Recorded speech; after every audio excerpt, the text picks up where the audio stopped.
Did you know that if DNA in a single human cell were stretched out, it would reach around 6 feet long? Yes, you heard that right. This astounding length of DNA is compactly packed into the nucleus of each cell, thanks to the architecture brought by DNA structure. Hi, hello everyone, welcome to Edo Explorers, and today we will explore the secondary and higher order structures of DNA.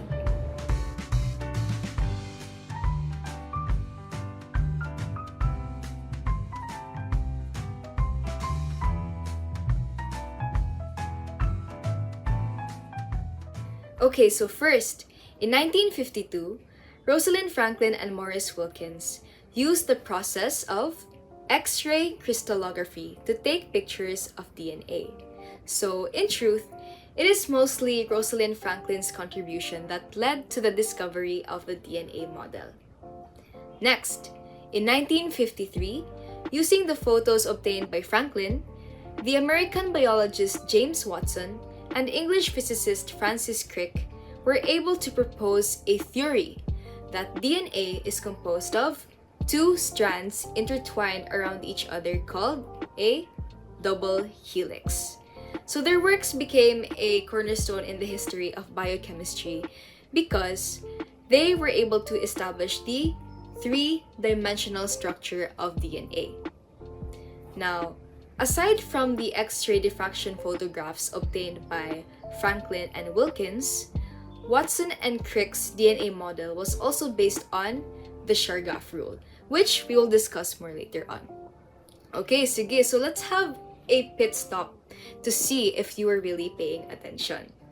So first question, who used the process of X-ray crystallography to take pictures of DNA? Pause this video to answer and I will reveal the answers later on. Number 2. Who were able to propose a theory and conclude that DNA is composed of two strands intertwined around each other? Okay, so let me reveal the answers. For number 1, who used the process of X-ray crystallography? It was Rosalind Franklin and Maurice Wilkins. That's right. For number 2, who were able to propose a theory that DNA is composed of two strands intertwined around each other? It was James Watson and Francis Crick. That's right, you got the correct answer.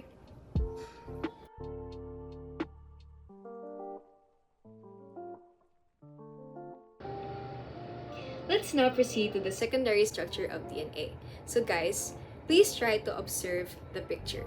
What can you notice about the structure? Okay, as you can see, the structure has two strands of DNA that run in opposite directions.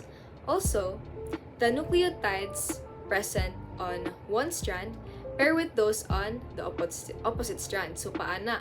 And then, these two strands run anti-parallel to each other. Okay? Sige. So how about these colored blocks? What do you think are they called? Do you have an idea why they are inside the two strands of DNA? So to answer your question, these colored strands are actually called your complementary nitrogenous bases, also known as nucleobases, which are held by the two strands of DNA together through hydrogen bonds. Okay?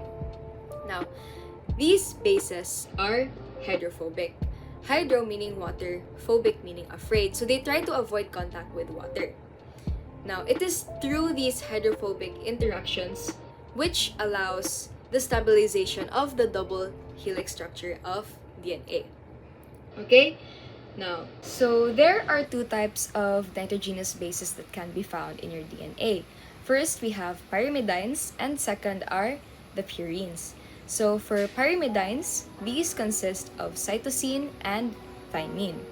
They have a single ring structure with a nitrogen-containing 6-membered ring. Meanwhile, for purines, these consist of adenine and guanine.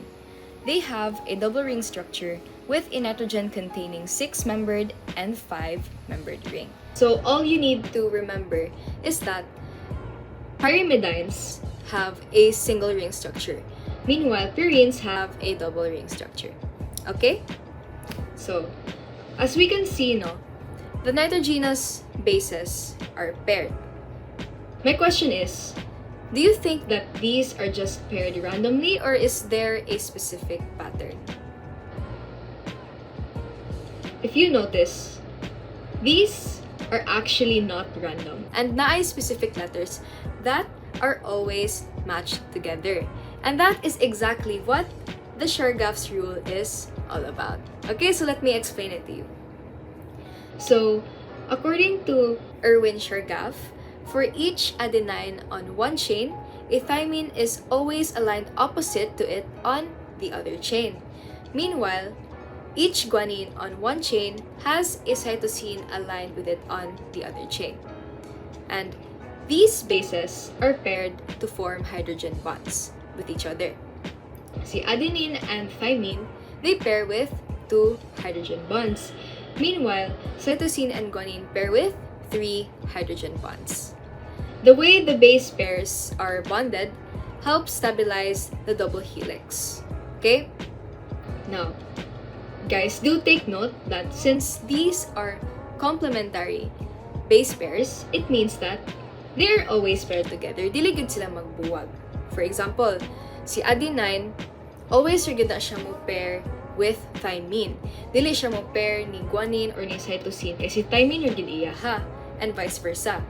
Meanwhile, si guanine, always siya mo pair ni cytosine. Never siya mo pair with adenine and thymine kay si cytosine gyud iya ha. They will always choose each other. Ing ana sila ka-loyal, guys. That's why ako ra jud maingon. In this world full of chaos, find the adenine to your thymine. Charot! Or find the guanine to your cytosine. Di ba?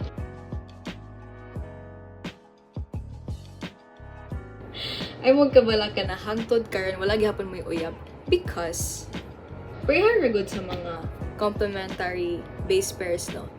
Nagid na specific person na naka-designate para nimo, di ba? Muna, guys, ayaw ra jud mo pagdali, pag-enjoy mo sa inyong life as single people, di ba? According to Bini, wag mag-alala, buhay ay di karera.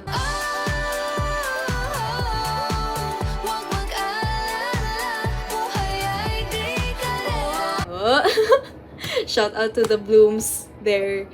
Anyway, okay, balik to sa topic, guys. So, ito? So, adenine always pairs with thymine. So, para mas dali ninyo siya remember, guys, just take note that A always pairs with T. So, an apple always comes from a tree. Okay? Meanwhile, cytosine always pairs with guanine. So, C always pairs with G. A car always has gas. Diba? Okay. We're na siya, guys. I hope this will help you memorize the complementary base pairs. Okay? So, okay mo to siya, guys. Next, let's move on to the types of groups. So, the double helix also has 2 groups, which are referred to as the major and minor group. So, if you search images of DNA on Google, no, diba majority sa mo show up is like symmetrical rigid iyang shape. But guys, the truth is in any good iyang shape, like naay part na big, then naay part na small, and that big part is what we call as the major groove. Okay, so the major groove is approximately 22 angstroms wide. Meanwhile, the minor groove is 12 angstroms wide. Okay, so that's it for the secondary structure, and let's have another pit stop to see if you really understood the concepts. Okay, so my first question is, what is the structure that has 2 strands of DNA run in opposite directions? This is very easy, guys. Next, number 2. Adenine pairs with blank. Meanwhile, guanine pairs with blank. Okay, so it's very easy. And third, what are the types of grooves? Pause this video to answer, and I will reveal that after. Okay, so let me reveal the answers. For number 1, what is the structure that has 2 strands of DNA run in opposite directions? The answer is double helix. That's right. Then for number 2, adenine pairs with thymine. Sakto, apple always comes from a tree. Then, guanine pairs with cytosine. Okay, that's correct. Then for the third question, what are the types of groups? So ganito, major and minor groove. Very good. A round of applause, everyone.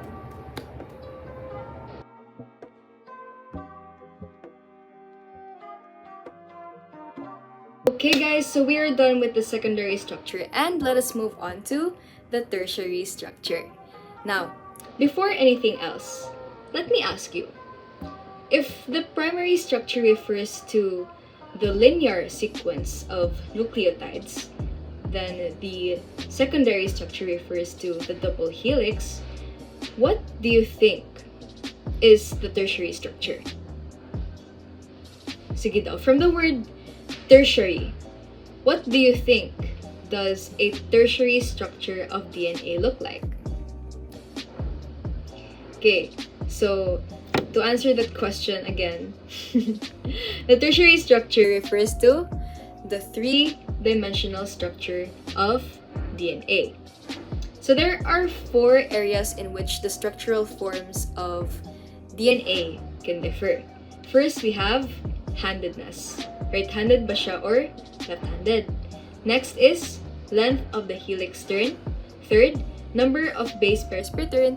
And lastly, differences in the size between the major and minor groove, which we have already discussed earlier, diba? Okay, now there are 3 most common forms of DNA tertiary structure, and these are bDNA, aDNA, and zDNA. So first, let's discuss bDNA. bDNA is the most common form of DNA found under physiological conditions. So, mungutan na mo, ganong bDNA man and not A na mas mag-una man si A sa alphabet. Okay, so guys, bDNA, B as in basic, meaning it is the most common form of DNA. Okay? So, wala siya. bDNA is a right-handed helix with about 10.5 base pairs per turn. It has a wide major groove and a narrow minor groove, which are essential in the binding of proteins and other molecules. Next, another form is aDNA, which forms under dehydrating conditions and is less common in physiological environments. So, like bDNA, aDNA is also a right-handed helix, but it is more compact with about 11 base pairs per turn. aDNA also has a deep and narrow major groove and a wide and shallow minor groove. Then, last among the 3 is your zDNA. So, what makes zDNA unique is that it is a left-handed helix.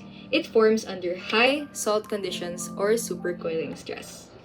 So, from the word itself, or from the name itself, zDNA, it has a zigzag backbone. That's why gitawag siyang zDNA. And zDNA has about 12 base pairs per turn.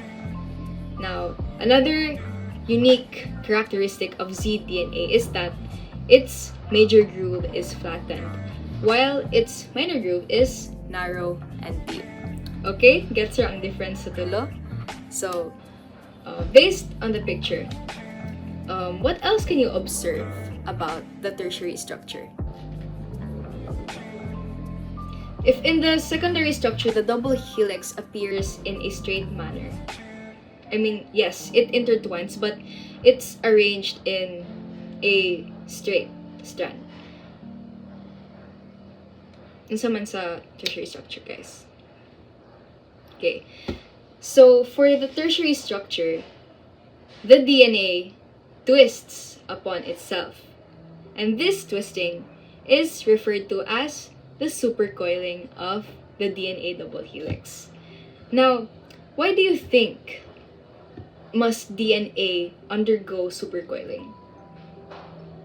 Diba? Nganong need man siya mo coil? Why can't it just be a round structure? So, example, try to imagine DNA as a hair tie. So, diba, when you tie your hair, the hair tie is too wide to keep your hair together. So what you do is that you twist it so that it can fit tightly around your hair, diba? Am I right? So, what do you think is the relevance of this to DNA? Pause this video and let me know your answers through the comment section. Okay? So, to reveal the answer, let me explain. Okay? So, supercoiling helps to make the DNA compact so that it can fit within the cell. So, just like a hair tie, guys, the DNA double helix twists upon itself so that it can fit inside the cell. Gets? Okay, so there are two types of supercoiling. First, we have positive supercoiling and negative supercoiling. So for positive supercoiling, the DNA molecule is overwound, or meaning it has more twists than the relaxed state. This means that the double helix twists upon itself in the same direction as the natural helical twist of DNA, which is counterclockwise. Okay?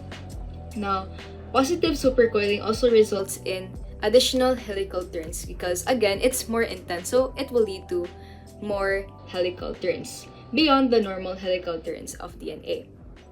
This causes the DNA molecule to become more compact and coiled. Okay? Next is negative supercoiling. So, in negative supercoiling, the DNA molecule is underwound, or it has fewer twists than the relaxed state. This means that the double helix twists upon itself in the opposite direction to the natural helical twist of the DNA. So it opposes the positive supercoiling, which leads to fewer helical turns compared to the relaxed state. The DNA molecule becomes less coiled and more relaxed. So again, since it's underwound, it has less helical turns, then it's more relaxed. Mas luag siya. Okay? So that was pretty much it for the tertiary structure. Let's have another pit stop to see if nakagets pa gid mo. Okay, so for my first question, describe the tertiary structure of DNA. Second is, what common type of DNA structure has a zigzag backbone? And third, why does DNA undergo supercoiling? Pause this video to answer the questions. Okay, so to reveal the answers for number 1, describe the tertiary structure of DNA. So, unsa gali to? The tertiary structure of DNA refers to the 3-dimensional structure. Right? Next, for number 2, what common type of DNA structure has a zigzag backbone? So, nanadiha ang clue from the word zigzag, then it is zDNA. Correct. Then lastly, why does DNA undergo supercoiling? So, again, unsa gali to? DNA undergoes supercoiling so that it can compact and fit inside the nucleus of the cell. Very good, everyone.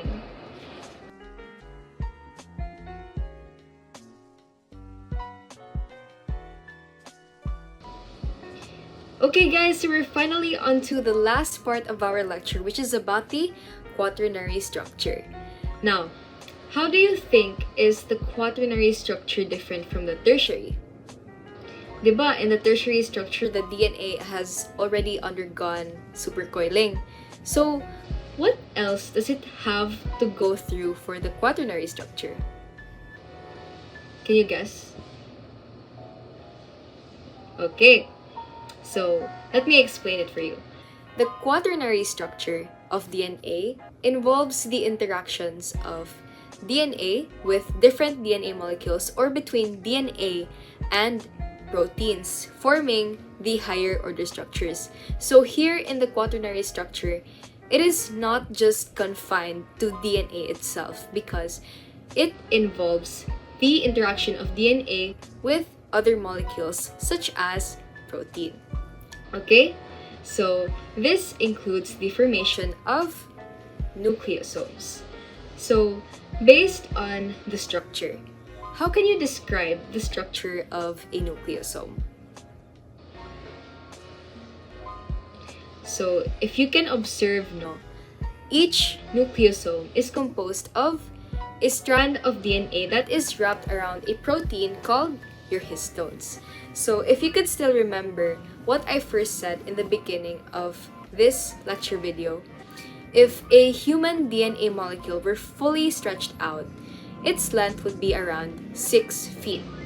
However, the DNA molecules in the nucleus are not stretched out, but rather they are coiled around a basic protein molecule called your histones.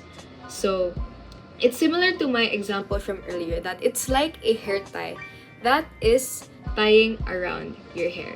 Okay? So let us define what is a nucleosome. So a nucleosome contains a histone octamer, which is made of 8 histone molecules that form a core. Then that core is wrapped around by a 147 base pair DNA double helix. Okay? So the acidic DNA and basic histones attract each other by electrostatic or ionic forces, which combine to form the whole nucleosome. Okay? So next, we already have our nucleosome, diba? So once approximately 6 of these nucleosomes connect together to fold into a helical or solenoid structure, it forms into a 30 nanometer wide chromatin fiber. Okay, so from nucleosome, the nucleosome connects with other nucleosomes to compact into a chromatin fiber. Okay? So next, we're already at the chromatin fiber stage, right? So that chromatin fiber undergoes it also undergoes organization into bands or territories within the nucleus. So from there, the chromatin loops are further organized into what? Can anyone guess? Sige, if you can still remember the cell division, diba? Mitosis. What do you think is the next stage of the DNA structure? Okay, so again, from nucleosome, it condenses into a chromatin fiber. Then chromatin fiber condenses into a chromatin loop.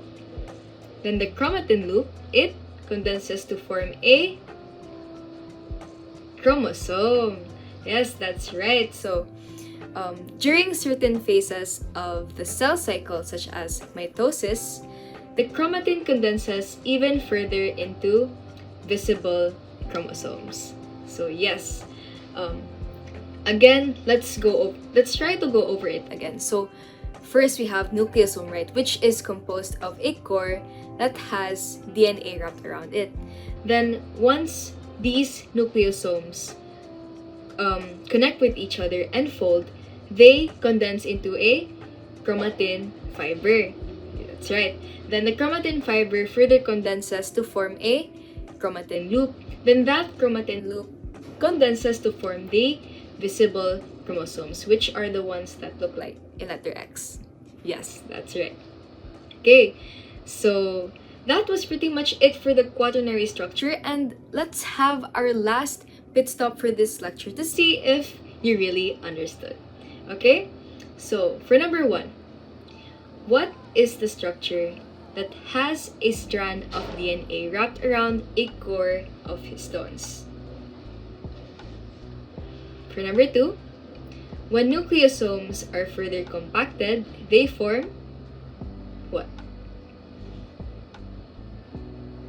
And for number 3, what is the last form of DNA in the quaternary structure? Pause this video to answer. Okay, so allow me to show the answers. So for number 1, what is the structure that has a strand of DNA wrapped around a core of proteins or histones? The answer is nucleosome. Correct. Number 2, when nucleosomes are further compacted, they form chromatin fibers. That's right.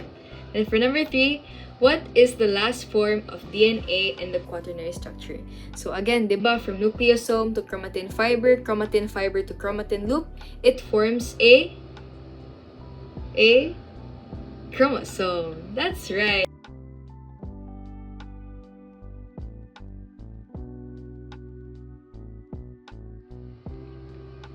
Okay guys, so that was a lot of information, no? So allow me to summarize everything that I've said from the very beginning of this lecture up until the very end.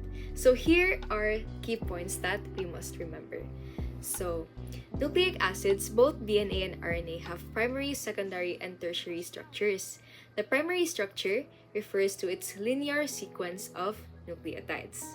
We were also able to go over the brief history of the formation of the DNA structure, wherein Rosalind Franklin and Maurice Wilkins were the first to photograph the structure of DNA through X-ray crystallography. And James Watson and Francis Crick were able to propose the double helix structure of DNA. Which brings us to the secondary structure, which refers to the double helix composed of 2 strands of nucleotides intertwined around each other. Now, each strand consists of a set of interactions between the phosphate backbone, sugar molecules, and nitrogenous bases. Also, according to Chargaff's rule, these nitrogenous bases are paired to each other, wherein adenine always binds with thymine and guanine always binds with cytosine through hydrogen bonds. Next, the tertiary structure refers to the 3-dimensional shape of the double helix, which includes supercoiling to allow the DNA to fit inside the cell nucleus. And lastly, the quaternary structure involves the higher order organization of DNA, such as its interaction with histones to form nucleosomes that further coil into chromatin fibers, into chromatin loops, and lastly into chromosomes, which are essential components for DNA packaging and regulation. So let's go back to our learning outcomes, and here they are. So we were able to differentiate the characteristics of the secondary and higher order structures of DNA. Next, we were able to define the different theories and principles behind each structure. Next, we were able to illustrate the secondary and higher order structures of DNA. And lastly, we were also able to outline the contributions of James Watson, Francis Crick, Rosalind Franklin, and Maurice Wilkins in the discovery of DNA structure. So that brings us to the end of the lecture, and I would like to close it with a quote that says, "Just because it's taking time doesn't mean that it's not happening at all." So thank you so much for choosing Edu Explorers for this topic, and we'll see you next time. Bye!